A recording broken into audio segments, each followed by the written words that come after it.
Kindly watch the video linked in the comments first. It is shared solely for your inner growth. It contains essential guidelines on how to maximize the benefits of the content. Skipping it may waste your time and dilute the true purpose of what follows. Please watch the videos in the recommended sequence only, as watching them out of order may lead to confusion. Okay, teacher, be honest. Are religious worship places just hoaxes too? Not necessarily, Arav. Think of them more like ancient community relaxation hubs, designed to gather the masses and give a breather to minds caught in a vortex of negative thoughts. A kind of emotional spa for the tormented mind. They offered solace to the desperate and suffering by planting the idea that some divine being was watching over them. So, was it all just a fool's gold rush? A self-reinforced delusion that some guy in the sky is handling customer support for karma? If that's the case, why are these institutions still standing tall after thousands of years? And funny enough, that imagination worked. It acted as a catalyst, triggering the real miracle, belief in themselves. It wasn't about blind faith, it was a gentle transition from external motivation to internal inspiration. So, when and how did this whole idea of a divine being in the sky actually begin? Good question, Arav. For that, we'll have to rewind the clock way back into the history of human evolution. In the beginning, humans were hunters and gatherers, moving in small groups across vast lands in search of food. Yes, and archaeology backs it up. During this era, humans discovered fire, not just as a spectacle but as a survival tool. It allowed them to cook food and scare off wild animals. And here's the twist. Cooking made digestion easier, which meant less energy spent on survival and more energy available for brain development. That cognitive surplus sparked the cognitive revolution, a major evolutionary upgrade. That's fascinating. Please go on. Once the brain leveled up, so did the lifestyle. Humans began settling in one place instead of constantly migrating. They discovered agriculture, growing crops to meet their hunger needs rather than chasing food. Farming settlements gave birth to languages for communication and early mathematics for tracking harvests and resources. Civilization had entered its evolved version. Quite interesting. So, I can see both survival and evolution progressing towards efficiency working hand in hand here. But everything changed when humans learned to tame the land. The discovery of farming was nothing short of revolution. Once they realized they could grow food instead of chasing it, they settled near rivers, fertile plains, and wherever the soil promised survival. Wow! That's great. End of daily endless walking. But within every opportunity hides a quiet adversity. Nature designed all beings to move freely, to roam, to explore, to adapt. Settlements gradually took that freedom away, replacing natural instinct with boundaries and liberty with rules. Over time, these rules hardened into social norms. Those who followed them were called normal, and those who didn't were branded abnormal. Following man-made rules at the cost of natural laws doesn't sound normal to me. Honestly, it sounds more like stupidity in disguise. You're not entirely wrong, Arav. What began as deep symbolic practices, tools for inner alignment, gradually turned into hollow rituals. Over time, the meaning was forgotten, but the motions continued. And yes, the masses, performing without understanding, became like sitting ducks, easy to herd, easier to exploit. So, from what I see, instead of real progress for the masses, it was actually a regression, a dimming of natural intelligence. Am I right? Yes, you are spot on. Rituals without awareness are like scripts without a story. The deeper purpose was lost, and all that remained was spectacle, gullible fools, easy for manipulation by the few who understood the show and knew how to sell the tickets. So the farming revolution sounds more like a doom than a natural bloom. And to make matters worse, it even allowed math, the most dreadful subject ever, to creep into our lives.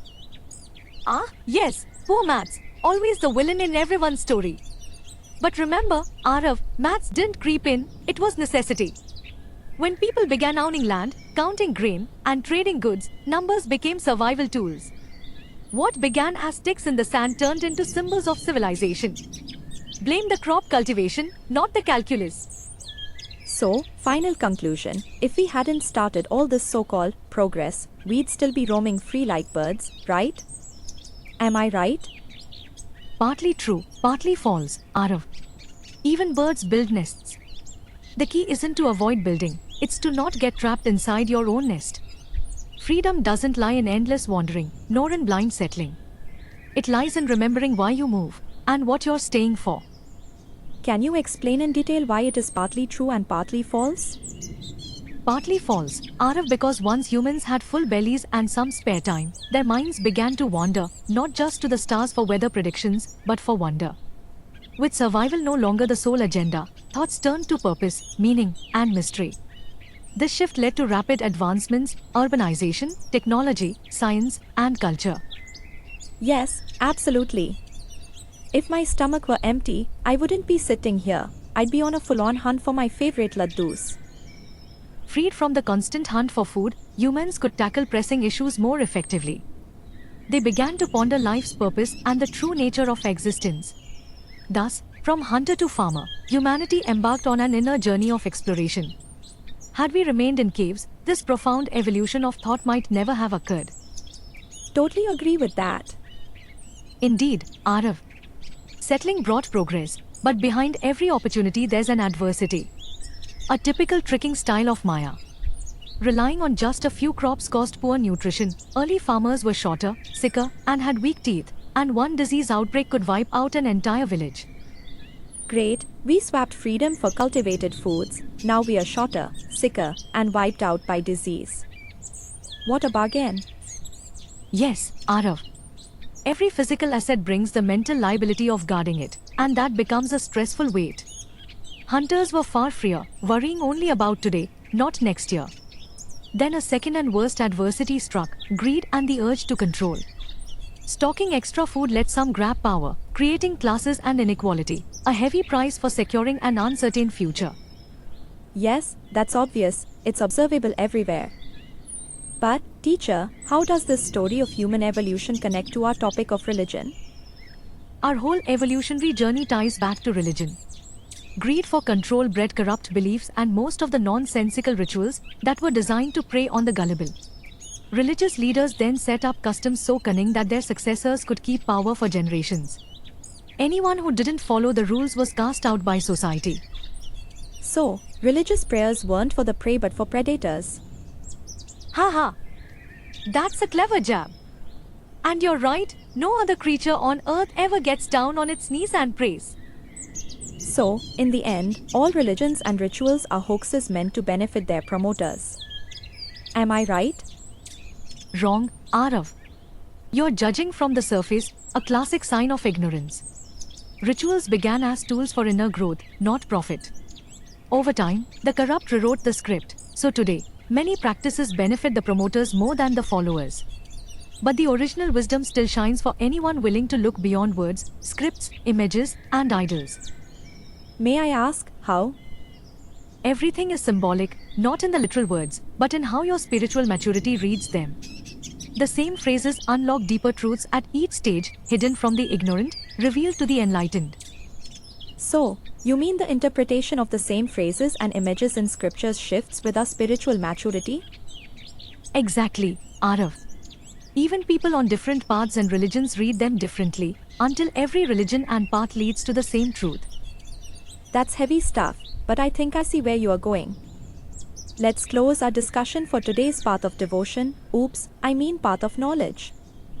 We'll continue next time. Thanks. Of course. We'll pick up the path of devotion in our next meeting.